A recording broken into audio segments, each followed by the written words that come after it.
The truth no one tells. The system steals your energy and keeps you poor. The clock read 3:47 a.m. when Marcus collapsed on the kitchen floor. It wasn't a physical collapse. It was something much worse. His eyes were open but empty. His hands were shaking, holding a white envelope that he had just opened. Inside it, a single typed sentence. You worked 847 hours this month. Your salary buys 92 hours of life. The rest, we keep it. Nobody had signed. Nobody needed it. Marcus was an electrician. I was 34 years old and had 2 jobs. I woke up at 5 a.m., slept after midnight. His children hardly saw him awake. His wife, Janet, said he was turning gray. Not his hair, but the essence of it, as if something invisible was sucking the color from the inside out. And it was. He didn't know it yet, but that morning, holding that paper, Marcus was about to discover a truth that schools never teach, that bosses never admit, and that the entire economic system was designed to hide. Your vital energy doesn't disappear by chance.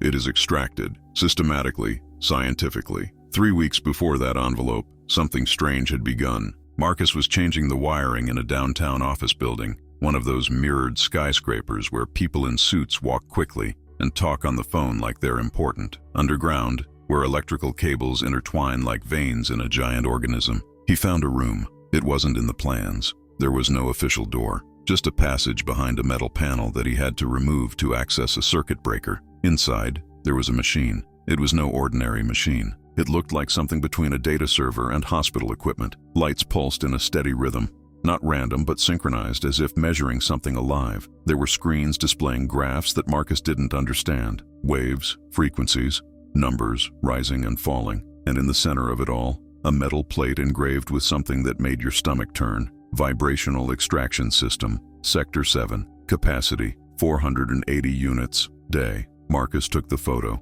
I didn't know why. He just felt like he needed it. When he returned home that night, he researched frantically. Vibrational extraction, frequency system, human energy. Most of the results were garbage. Conspiracy theories, crazy videos, weird websites. But then he found an old scientific article, archived, almost deleted from the internet. The title, Bioelectrical Transfer in High Population Density Environments, Tesla Experiments, 1901. The author, Dr. Nikola Tesla. Marcus clicked. The text was dense, technical, full of terms he barely understood, but one sentence stood out, as if it had been written with fire. We discovered that human energy, measured in electromagnetic waves produced by the nervous system, can be redirected through induced fields. In controlled tests, individuals exposed to these frequencies showed a 34% drop in subjective vitality, a 12% increase in behavioral docility, and a 41% reduction in the capacity for active questioning. In simple terms, it is possible to drain a person's willpower without them realizing it. Marcus read it 5 times, then 10. Then he stopped counting. He looked around the house itself. The TV is on, always on, the internet router blinking, phone vibrating with notifications, the constant, low, almost imperceptible sound of the refrigerator, the air conditioning, the wires in the walls. And then came the thought that would change everything. What if I'm being drained right now? That night, Marcus didn't sleep. He started writing everything down, the hours he worked, how much he received, how much he spent, but not just with money. He started measuring energy. How many times have you felt exhausted for no physical reason? How many times did I feel like screaming, but I swallowed? How many times did I think about changing my life, but gave up before trying? The numbers were frightening. He noticed patterns. Whenever he spent more than 8 hours at work, something in him went off. It wasn't normal tiredness. It was as if a part of his soul was turned off. That's when the envelope arrived. Marcus didn't know who sent it. There was no sender. But the message inside wasn't a threat. It was an invitation,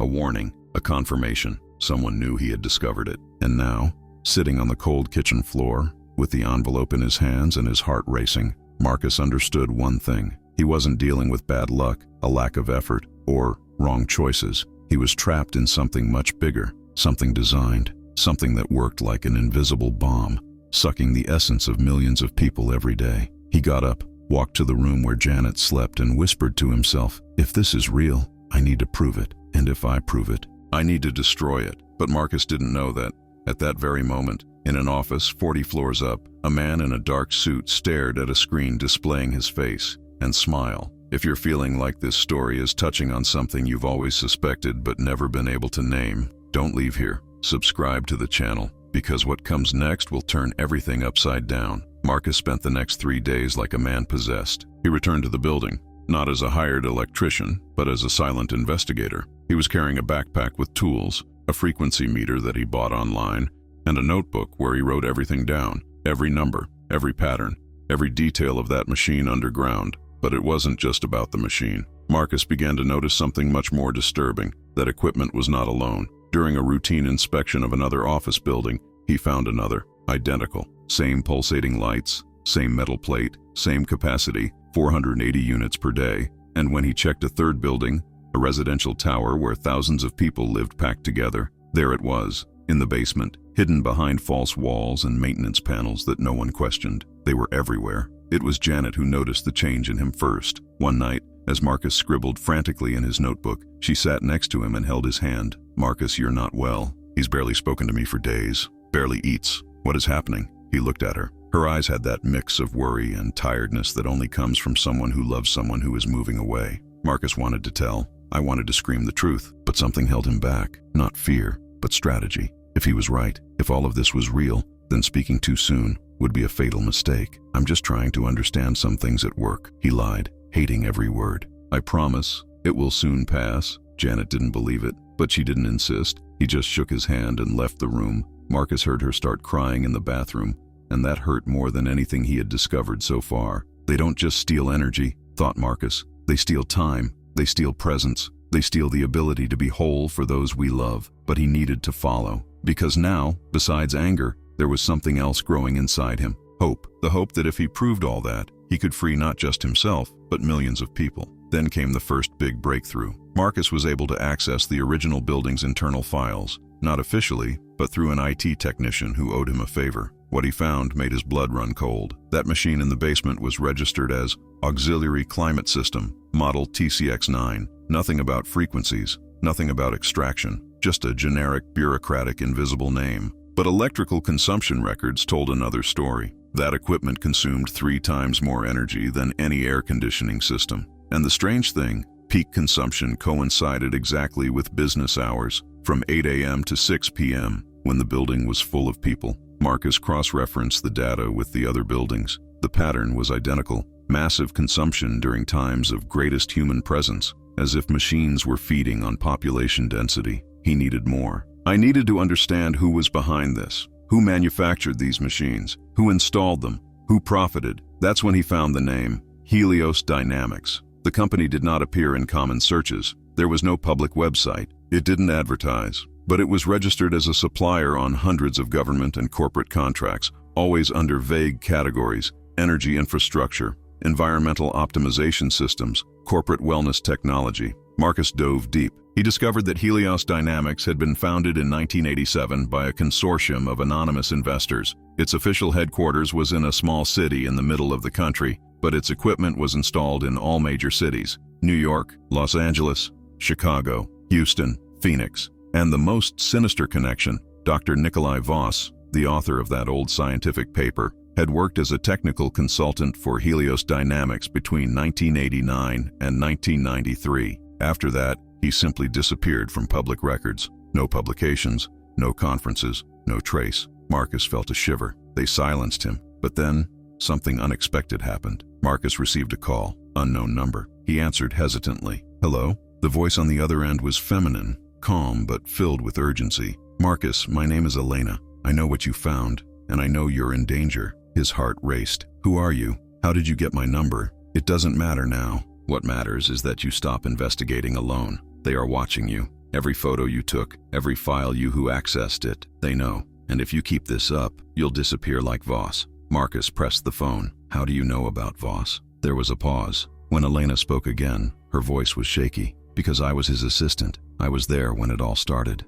And I have proof of what Helios Dynamics really does." The silence that followed was heavy, dense, filled with all the questions Marcus wanted to ask, but he knew there was no time. "Where are you?" he asked. "In a safe place, for now. But I need to meet you in person. There is information that I can only pass on face to face. If you really want to destroy this system, you will need to know the complete truth, and she's worse than you imagine." "When?" "Tomorrow, midday, Central Public Library, 3rd floor, old periodicals section. Come alone." "And Marcus?" Her voice broke slightly. "Don't trust anyone. Not your bosses, not your friends. This system doesn't work without silent collaborators scattered throughout. The call dropped. Marcus stood there, holding the phone, feeling the weight of something much greater than he had imagined. It wasn't just a corporate conspiracy. It was a network, an invisible web woven through institutions, companies, perhaps even governments. And he, a simple electrician, was about to pull the first wire. That night, Marcus couldn't sleep again.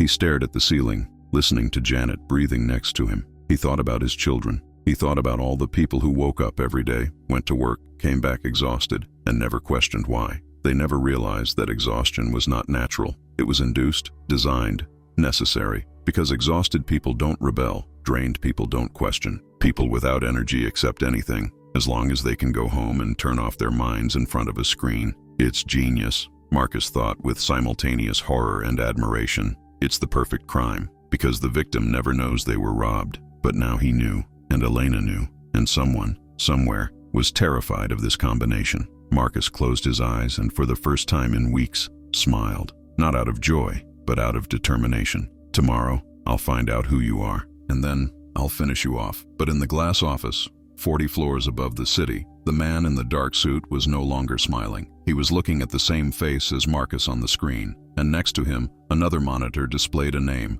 Elena Kovac. He picked up the phone and dialed. She made contact, he said coldly. Activate silence protocol. Marcus arrived at the public library 20 minutes earlier than agreed. It didn't come in right away. He stood on the other side of the street watching, counting how many people entered, how many came out, looking for anything out of place. Cars parked too long, people looking at phones without actually using them, movements too repetitive to be coincidental. Nothing, at least nothing obvious. He crossed the street, climbed the concrete stairs and went inside. The smell of old books and institutional silence greeted him as always. Third floor, old periodicals section, a forgotten corner of the library where almost no one went. Perfect for a secret date, or for an ambush. Marcus walked slowly between the shelves. The place was empty except for an elderly man napping by the window and a woman with her back turned, leafing through a decades-old yellowed newspaper. She turned around when she heard his footsteps. Elena Kovac was about 50, with gray hair tied in a simple bun, dark eyes that carried the weight of someone who saw things they shouldn't have. He wore discreet clothes, jeans, a gray blouse, nothing that caught the eye. But there was something about her posture, the way she held that newspaper, that conveyed pure tension. "Marcus," she whispered. He waved. He approached slowly. "Elena." She pointed to a desk away, hidden among stacks of dusty files. They sat facing each other. Elena placed a brown folder on the table but didn't open it yet. He just looked deep into his eyes, as if he were measuring something. "Before I show you what I have here, I need you to understand something," she said, her voice low but firm. "Once you see this, there's no going back. Your life will change. You will become a target, and the people around you too." Marcus swallowed hard but didn't look away. "I'm already a target, and my life already changed the moment I found that machine." Elena nodded slowly. Then he opened the folder. Inside were old documents, some typed, others handwritten, technical plants, graphics, photographs, and to top it all, an image that made Marcus's stomach turn. It was Nikola Tesla in his laboratory, surrounded by electrical coils. But next to him, pointing at a piece of equipment, was another man, younger, smiling. "This is Nikolai Voss," Elena said. "My father." Marcus froze. "Your father?" she confirmed, and for the first time he saw tears forming in the corners of those tired eyes. "My father was brilliant, obsessed with Tesla's work. He believed that Tesla had discovered something revolutionary before he died, not just about electrical energy, but about human energy, the ability to measure, redirect, and even store the life force of a living organism." She turned over one of the sheets. It was a handwritten note, in small, precise font. Tesla was right. Human consciousness emits a measurable frequency, between 6 and 8 hertz in a state of rest, up to 40 hertz in a state of maximum alert. We discovered that these waves can be intercepted, and more importantly, they can be drained without the individual noticing, as long as the extraction is done at levels below the threshold of conscious perception.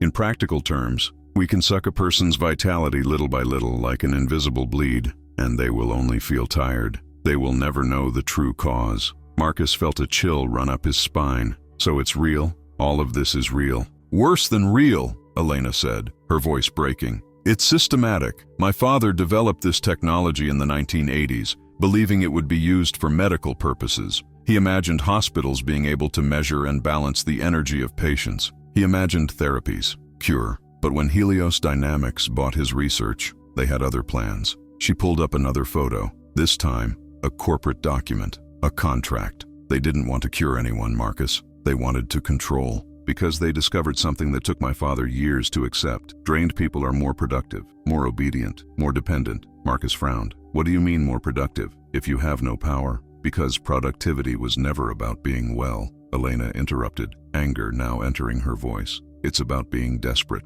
A person with full energy questions the boss, asks for a raise, changes jobs, takes risks. A drained person accepts anything. Work to the limit. Don't complain, because you're too busy trying to survive to think about changing your life. Marcus leaned back in his chair, feeling the weight of those words. She continued, Helios Dynamics does not sell these machines. She donates them, offers free to companies, commercial buildings, even schools and hospitals. They say they are advanced air conditioning systems that improve well-being, and they work. People feel good the first few days, because the drainage is subtle. But over time, exhaustion builds up, and they don't know why. They think it's their fault, that they are not trying hard enough, that they need to work more, sleep less, endure more. And the energy extracted? Marcus asked. Where are you going? Elena turned another page. It was a complex technical diagram, showing an interconnected network of machines spread across an entire city. It is stored, converted, redistributed. Helios Dynamics sells this energy back to corporations that pay fortunes for human performance optimization. They call it synthetic biofuel. It is sold as a state-of-the-art energy supplement, bars, drinks, capsules. But actually, Marcus, it's you. It's energy stolen from millions of people, repackaged and sold back to them. The silence that fell over the two was sepulchral. Marcus felt nauseous. He thought about all the times he bought those energy drinks. Every time you took supplements promising natural energy. Every time he felt a temporary spike in vitality, followed by an even deeper drop. They turned us into cattle. My father discovered all this too late, Elena continued, her voice now breaking. When he realized what he had created, he tried to destroy it, tried to expose, but they silenced him. They didn't kill him. Something worse. They put him in one of the machines, maximum intensity. They drained him until there was nothing left. When I found him, Marcus, he was alive, but it wasn't there. The empty eyes, the mind erased, like a computer whose hard drive has been formatted. Tears were now running freely down her face. Marcus reached out his hand, lightly touched her arm. I'm sorry, he whispered. She wiped her face angrily, as if tears were a weakness. I don't want pity. I want justice. And you're the first person in 30 years to figure this out for yourself. Who didn't give up, who didn't accept exhaustion as normal. She pushed the folder towards him. It's all here. Machine plans, location of facilities, executive names, contracts, testimonies from former employees who died by natural causes. Everything you need to expose them. Marcus looked at the folder, then to Elena. Why didn't you do this before? Because I'm just a voice, a 50-year-old woman who everyone thinks is crazy. But you, Marcus, you have something that I don't have. Are you still in system? You have access to the buildings, to the machines. You can document everything in real time. It may prove that it is not a conspiracy theory, which is real. Marcus took the folder. He felt its weight, not just physical, but symbolic. It was the weight of a war. What do I do now? Elena stood up, adjusted her bag on her shoulder. You document everything, film the machines working, collect samples, connect the dots, and when you have enough evidence, you expose it. But not through traditional media. They have control there. You spread it online, social media, forums, platforms they can't censor fast enough. You create an informational fire. She placed a small card on the table. There was just a handwritten email. When you're ready, send me a message. I have contacts, independent journalists, activists, people who have been waiting for something like this for years. Marcus kept the card. And you? Where will you stay? Elena smiled sadly. On the move. Always on the move. It's the only way to stay alive. She started to walk away, but stopped. He turned around one last time. Marcus, your son, the youngest, does he go to Lincoln School? Marcus's heart almost stopped. How do you know that? Because there's a machine there, in the gym. They are testing it on children now. The anger that exploded inside Marcus at that moment had no name. It wasn't just outrage. It was something primordial, protector, lethal. Elena saw it in his eyes. Now you understand, she said softly. It's not just about you. It never was. It's about everyone you love, and everyone they will drain after you. She disappeared between the shelves. Marcus stood there, holding the folder, feeling the world fall apart and rebuild itself at the same time. He was no longer a man trying to understand. He was a man with a mission, and nothing, absolutely nothing, was going to stop him from doing it. He walked out of the library with firm steps. He didn't look back. He didn't check if he was being followed, because now it didn't matter. Did they want war? Then they would have. Marcus didn't go straight home. He went to his children's school. It was 2:30 in the afternoon. The children were still in class. He parked on the other side of the street and looked at the building,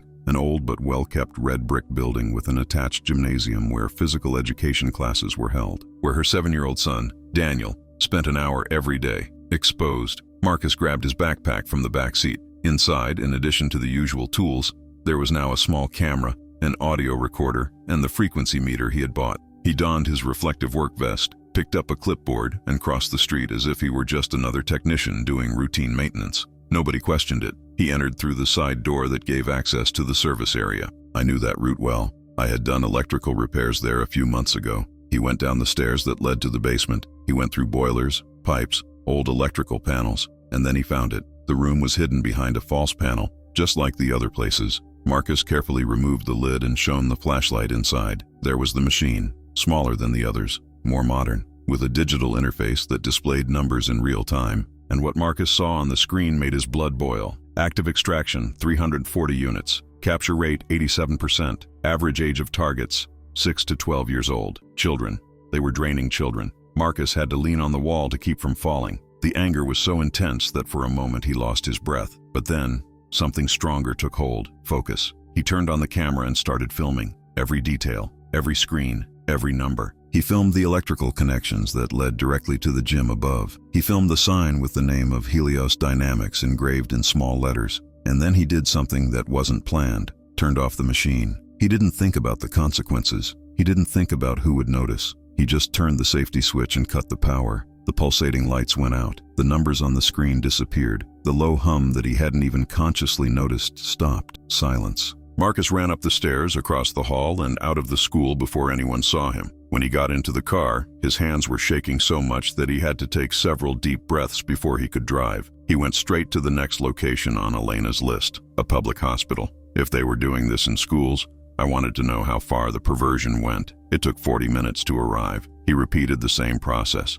Uniform, clipboard, false confidence. He went underground through the maintenance section, found the machine, filmed everything. But this time, there was something different. Next to the main equipment, there was another smaller device connected. On the screen, a map of the entire city, covered in flashing red dots. Hundreds of LEs, maybe thousands. Each dot represented an active machine. Marcus enlarged the image with his fingers. Schools, offices, shopping malls, hospitals, subway stations, even churches, everywhere. And then he saw something that made his heart almost stop. His own house was marked. A red dot. Flashing. Active. Marcus ran away. He left everything behind. He got in the car and sped through the streets. Missed signs. He passed on the wrong side. I wasn't thinking about laws. I was thinking about Janet, in the children, in the possibility that, while he was investigating the world, his own family was being drained within his own home. He got home in record time. He came in through the front door like a hurricane. Janet was in the kitchen, preparing something for dinner. She was startled by his entrance. "Marcus, what?" He didn't respond. He ran down the hall, checking each room, looking for any signs of strange equipment. Nothing visible. Then he went up to the attic. Still nothing. He went down to the basement, and there it was. It wasn't a big machine. It was a device the size of a shoebox, connected directly to the house's electrical panel. It had a discrete blue LED flashing slowly. No sound. No obvious signs. If Marcus hadn't been specifically looking, he never would have noticed. But now he saw everything. It had been there for years, probably installed when the house was built, or during some complimentary electrical upgrade offered by the power company. Invisible, silent, constant, draining your family every night. Marcus ripped the device from the wall with such force that he ripped out some of the wiring along with it. He threw the box on the floor. He trampled it into shards of plastic and twisted metal. It continued stepping even after it was destroyed, releasing all the accumulated anger. Janet appeared at the basement door, scared. "Marcus, for God's sake, what are you doing?" He stopped, panting, sweaty. He looked at her with eyes that mixed fury and pain. "Saving our family," he said, his voice hoarse. That night, Marcus told everything, every detail, every discovery. He showed Elena's documents. He showed the videos he recorded. He showed the destroyed machine in the basement. Janet listened silently, her eyes widening with each revelation. When he finished, she just hugged him tight and whispered, "I believed I was going crazy. I thought it was my fault. The tiredness, the lack of joy, the feeling of always being empty. I thought it was depression, which was weakness." Marcus held her tighter. "It wasn't you. It was never you. It was them." For the first time in years, they cried together, not of sadness, but of liberation, as if an invisible weight had finally been lifted from his shoulders. But the truce was short-lived. At 3 a.m, Marcus woke up to his phone vibrating. Unknown number. He answered. "Hello?" The voice on the other end was male, calm, almost cordial. "Mr. Taylor, nice talking to you. My name is Vincent Carver. I am Director of Operations at Helios Dynamics. I believe we have some issues to resolve." Marcus sat up in bed, his heart racing. "I have nothing to talk to you about." "Oh, but yes," Carver continued, his tone still pleasant. "You destroyed our property, invaded private installations, recorded confidential material. Those are federal crimes, Mr. Taylor. But I didn't call to threaten. I called to make an offer. I don't want anything from you. Haven't even heard it yet." Carver laughed softly. $10 million, transferred immediately. In exchange, you sign a confidentiality agreement, return the material you collected, and move on with your life. A very comfortable life, by the way. Your children could study in the best schools. His wife would never have to work again. You could retire at 34. Marcus pressed the phone. "I'd rather die poor than live rich, knowing that I betrayed everyone." There was a pause. When Carver spoke again, the tone had changed, colder, dangerous. "I understand. So you choose the difficult path. I just want you to know one thing, Mr. Taylor. We are not movie villains. We won't send goons after you. We're not going to blow up your car. Nothing that dramatic. We'll just make your life impossible. You will lose your job tomorrow. Your wife will be fired by Friday. Your bank account will be frozen due to suspicious activity. Your children will be expelled from school for behavior problems. And when you try to expose what you discovered, nobody will believe it, because you will just be another desperate, unemployed, paranoid man shouting conspiracy theories. Try," Marcus said, his voice firm, "and see what happens." He hung up. Janet was awake, listening to everything. "What are we going to do?" she asked, her voice trembling but determined. Marcus looked at her, then to the children's room in the hallway, then to the cell phone in your hand. "Let's do exactly what they don't want to." He opened the laptop, connected the camera, and started uploading all the videos, all documents, every piece of evidence. He created accounts on 15 different platforms: Reddit, Twitter, Facebook, YouTube, TikTok, independent forums, document leak sites. It spread everything, with direct, impactful titles. Alert: companies are draining your vital energy. Evidence: secret machines in schools are sucking vitality from children. Former electrician exposes energy extraction system in hospitals, offices, and homes. Posted everything. Every video, every photo, every document from Elena. And along with it, he posted his own statement on video, looking straight into the camera. "My name is Marcus Taylor. I'm an electrician, and I discovered something that's going to sound insane. But I ask that you watch until the end before you judge, because if what I'm saying is true, and the evidence is here, then we've all been robbed of our energy, our vitality, our will to live, and it's time to get it back." He hit publish everywhere at once, and then he waited. For the first 20 minutes, nothing happened. Then a like, then 3, then 20, then the first comments.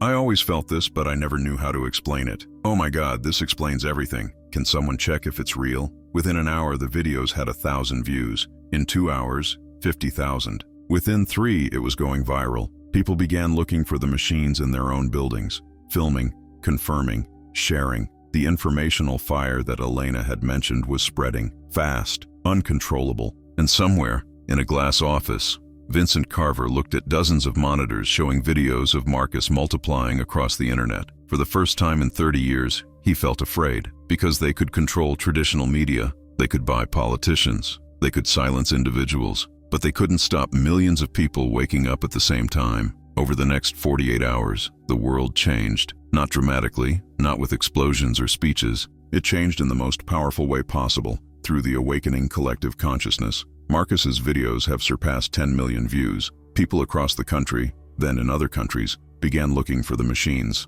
and they found it in commercial buildings, in schools, in hospitals, even at train stations and airports. They filmed, they documented, they shared. The hashtag Jar Sistema de Extracao became the most commented on all platforms. Independent journalists picked up the story. Scientists began analyzing Elena's documents. Engineers confirmed that the equipment actually emitted frequencies capable of interfering with brainwaves. Helios Dynamics tried to deny it. It issued vague statements about misinformation and baseless theories. He threatened to sue for defamation, but it was too late. The truth had gained speed, and true with momentum is unstoppable. Marcus was in the kitchen, drinking coffee for the first time in days, without feeling that heavy tiredness in his bones, when the phone rang. It was Elena. "You did it," she said, her voice mixing relief and something close to pride. "In 2 days, you did what I tried to do alone for 30 years. Marcus smiled tiredly. "It wasn't me. They all went. People were ready. They just needed proof." "It wasn't just the test," Elena replied. "It was courage. You risked everything. Your family. Your safety. This matters, Marcus." There was a pause. Marcus looked out the window. He saw Daniel playing in the backyard, laughing at something his older brother had said. For the first time in months, the child seemed alive, not just awake, but truly present, with a sparkle in the eyes. "Elena, what will happen now?" he asked. "Processes. Many processes. Federal investigations have already been opened. Helios Dynamics will fall, but it won't be fast. They have lawyers. They have money. They will fight. But for the first time, they are fighting a battle they cannot win, because it's not against a man. It is against a collective conscience." Marcus nodded, even though he knew she couldn't see. "And Carver?" "It disappeared, along with 3 other executives. There are rumors that they fled to some non-extradition country. But honestly, it doesn't matter. Their system collapsed. The machines are being turned off, removed, destroyed. People are waking up, literally." She took a deep breath. "There's something I need to tell you, Marcus. Something I discovered yesterday." "What?" "My father, Nikola Voss. He didn't die. It's alive, in a private clinic, vegetative state. But after the machines started shutting down en masse, something happened. Doctors reported changes, signs of brain activity, small but present, as if his energy was returning." Marcus felt a shiver. "Do you think he can recover?" "I don't know. But for the first time in decades, I have hope." They were silent for a moment, a good silence, full of possibility. "Elena, are you going to be okay?" Marcus asked. "I go. And you?" "Me too." They said goodbye, knowing they would probably never speak again, but also knowing that their lives were forever intertwined by what they had done together. In the following days, Marcus gave interviews, appeared on podcasts, spoke on panels, but he refused every offer of money. He turned down book contracts. He refused the role of hero that they wanted to force on him. "I'm not special," he said in one of the interviews. "I'm just someone who paid attention, and anyone can do it." That's what they fear most. Not heroes, but ordinary people who decide to see the truth. Janet went back to work, but this time, in a job she chose, not one she accepted out of desperation. The children went back to school. Marcus went back to work as an electrician, but now part of the job included removing machines he had previously unknowingly installed. There were difficult moments, of course, lawsuits against them, anonymous threats, attempts to discredit his story. But Marcus had learned something fundamental. When you stop living in fear, threats lose their power. 6 months later, he received a letter, no sender, just a white envelope, like the one he had received at the beginning of it all. For a second, he felt the old fear return, but it opened. Inside, a single handwritten sentence. "Thank you for giving me back to myself. Someone who has woken up." Marcus kept the letter. He placed it in a box along with all the documents, videos, and evidence he had collected. One day, perhaps, it would become history. Maybe they taught in schools, maybe not. It didn't matter. What mattered was now. And now, Marcus was alive, truly alive. That night, he sat on the couch with Janet and the boys. They watched a movie together. Something simple, silly, unimportant. But for the first time in years, Marcus was completely present, not thinking about bills, not thinking about work, not thinking about surviving, just being. In the middle of the film, Daniel looked at him and asked, "Dad, are you okay?"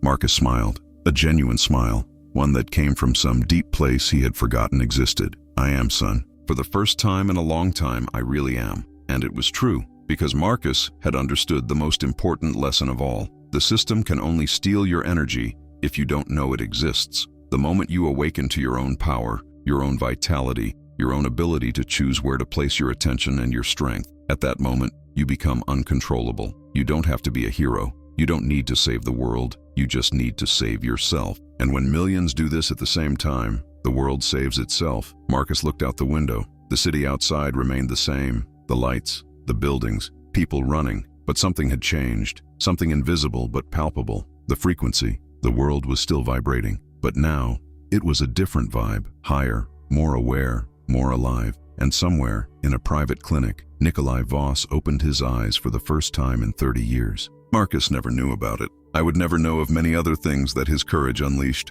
People leaving jobs that killed them inside.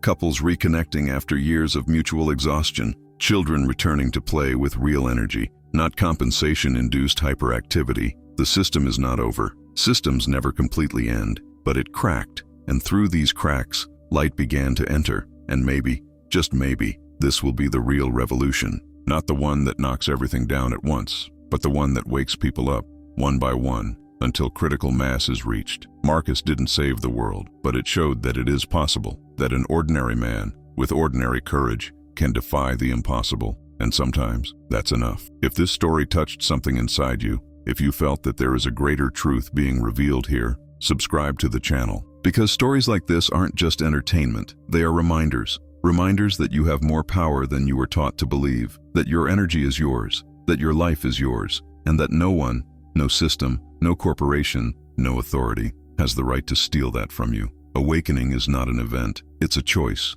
and you can make that choice now. Recover your energy, get your life back, and when you do, share that story. Because the more people wake up, the less power they will have. The revolution will not be televised. It will be vibrational, and it starts with you.